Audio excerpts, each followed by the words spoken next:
শাশুড়ি মাগুলো ছেলের বিয়ে দেওয়ার আগের দিন পর্যন্ত বেশ ফুর্তিতে বেশ সুস্থ, যেই ছেলের বিয়ে হয়ে যায় ব্যাস অমনি তারা পরের দিন থেকে অসুস্থ। এটা কি লজিক আমি বুঝতে পারি না। ওরা ঘোড়া দেখে খোড়া হওয়ার নাটক করে, আর আমরা বৌমারা রোবট, সরি বোবা রোবট, শুধু হাত পা নাড়াতে পারবো, মুখে কোনো শব্দ করে।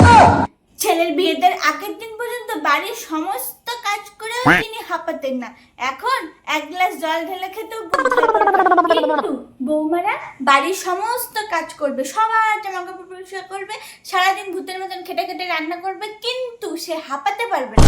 শাশুড়ি মার শুয়ে থেকে থেকে হাঁপিয়ে যাওয়ার কারণগুলো: বৌমা কাজ করছে কিনা, বৌমা শুয়ে পড়েনি তো, বৌমা দুটো ভাত বেশি খেয়ে নিল না তো, বৌমা আর ছেলে হাসাহাসি করছে না তো, বৌমা ছেলেকে নিয়ে কোথাও ঘুরতে নিয়ে চলে গেল না তো।